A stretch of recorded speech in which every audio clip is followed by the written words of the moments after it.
So the question of how does my military experience connect to my current career as a project manager? That's an interesting question. It entirely connects, and yet it doesn't. But let me give the most extreme example I can think of. My name is Christopher Case. I'm a project manager for Primoris T&D. I served in the Marine Corps for 16 years as a communication center operator and ended up as the company gunnery sergeant for my unit. The biggest shift going from my military career to my civilian career is the communication and interactions. So when you're in the military, there's a lot of, you've got an SOP, you've got a standard operating procedure for everything. You've got manuals, you have training, you have expectations. When you walk into a room, everyone's wearing a uniform, they've got their rank on their collar, you know who everyone is, what their role is, and that's necessary because you're operating in a chaotic environment. Come in the civilian world and you don't have that regimented, that discipline.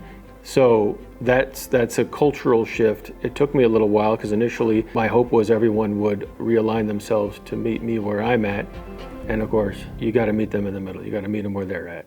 My name is Andi Janssen. I'm a Director of Strategy and Corporate Development here at Primoris in the Dallas headquarters.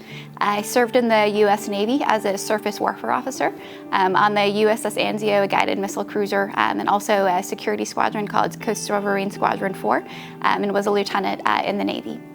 I think the biggest shift going from my military to my civilian career was going from an environment that was, highly structured with very explicit rules about, how to behave socially and professionally, to an environment that was a little bit less structured and more implicit. Navigating that transition, I leaned really heavily on other veterans and on peers and mentors. The best advice I got during my transition to civilian life was to find a purpose or a mission that was greater than myself. I think often one of the really challenging things about the transition is you go from a job where you have a really clear sense of mission and purpose every day. You're serving something that's greater than yourself. You're part of a really tight-knit community, and I think being able to recreate that sense of purpose and that sense of community in the civilian world is really crucial, right, to having a smooth transition. I'm Greg Surabian. I'm the Director of Purchasing for Primoris Renewable Energy, and I was in the United States Marine Corps as active duty. Going from active duty in the Marine Corps to back to a college classroom setting, very big shift for me. There's a lot of differences between the day-to-day in the military versus, a couple hours of classes being your biggest responsibilities. I had some officers who, were mentors to me, and really one of them just boiled it down to show up, do your job, and everything else will fall into place. And I think that's really applicable regardless of where you work. I'm Jamie Figueroa. I work at Talus Development here in Phoenix, Arizona as the office administrator. I served in the U.S. Navy. I was stationed at Point Mugu, California, and I was attached to CVN 70, which is the Carl Vinson, and that's an aircraft carrier. When you go from being in the military, you feel like you have this very important job. And so when you go to civilian, that's kind of like you're trying to find your purpose again. And so someone told me one time to never forget your background because you still have that purpose. You're still serving America. You're still serving for others. I am Jonathan O'Donnell, Site Manager with Renewable Energies for Primoris. I was a sergeant in 2nd Battalion, 5th Marines out of Camp Pendleton, California. Biggest shift from getting out of the Marine Corps to transitioning into civilian lifestyle was trying to find a way to slow down. Military, it's go, go, go. In the civilian sector, got to find a way to slow down, make sure we're doing things right. I'm Jonathan Langlands. I work for Primoris Canada. I'm a heavy equipment operator. I drive an articulated rock truck.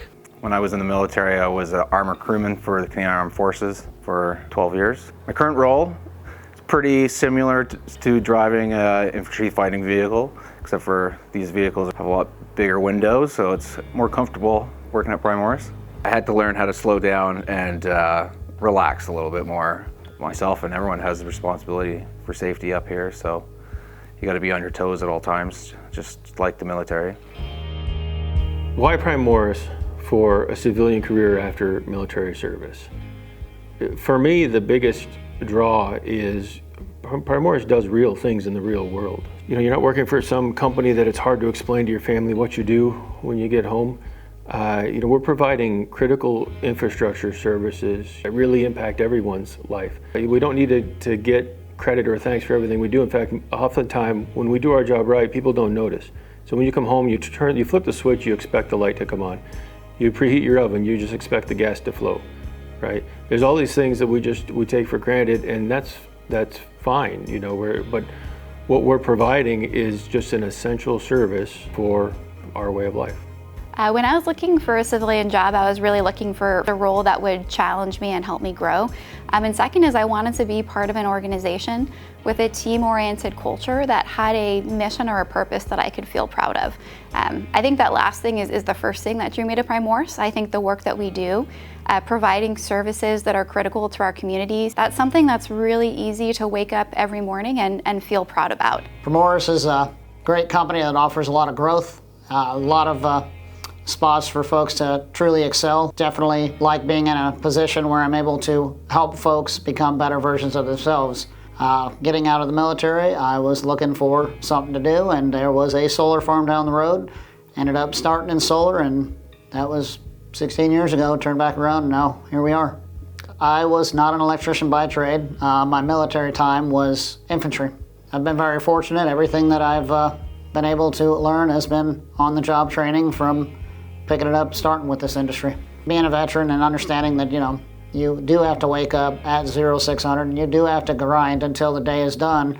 It's an expectation, and it's kind of an understanding. I feel like my idea of what good leadership looks like has remained pretty consistent since my time in the military.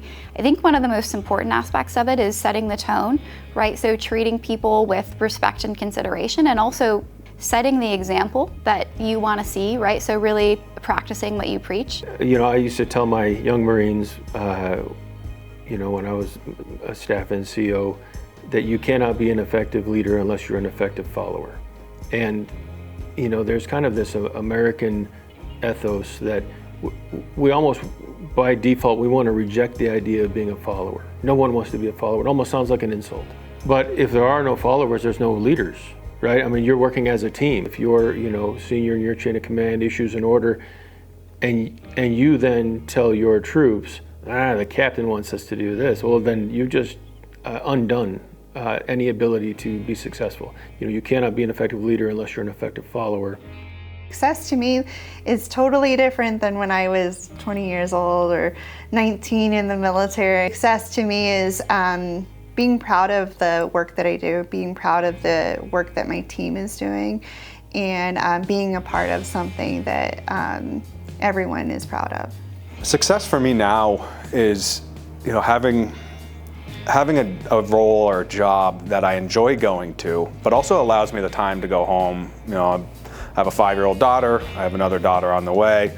Being able to get home and not be stressed and spend that quality time with family is a big part of success. So outside the job is equally as important as what I'm doing at the job. When you're out to sea, it kind of feels like you're in this time capsule. And so you feel like everything stops and everything slows down. And then when you come back, everything moved on without you. And so you kind of feel like you have to get caught up to that. And so it's kind of slow down, pace yourself, and let it go. It's okay. I will say that problem solving skill that you take away is something that I use all the time. It's instilled in it. It's something you can't get rid of. But Primoris is the civilian organization I've felt the most valued at as a veteran. I think a good way to bring it to life is just talking a little bit about my interview process. Working in strategy and corporate development, I find that oftentimes when I'm interviewing with organizations, my military service is something that's interesting, but in some ways viewed as sort of a blank space or a black hole. Like, it's a cool time period, but it doesn't really translate to what we do here, so let's focus more specifically on your business-related experience. When I was interviewing with Primoris, I got just as much, if not more, questions about my military service, which showed to me that it really was valued. And at one point, the leaders I was interviewing said, I love hiring military for the same reason that I love hiring athletes. You guys are team players, and you know how to be part of a team and part of an organization. There's a lot of guys who are getting out of the military and maybe still don't know what they want to do, right? They're 18 when they went in, they're 22 getting out.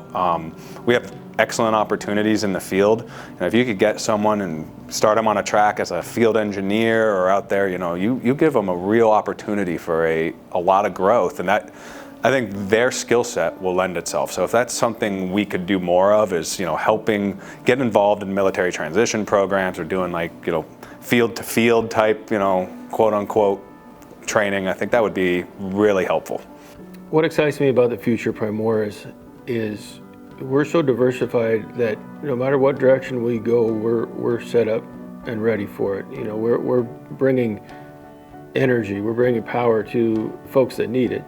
We've got just a diversification among what we provide, that even as the world shifts and pivots, we'll be ready to pivot with it.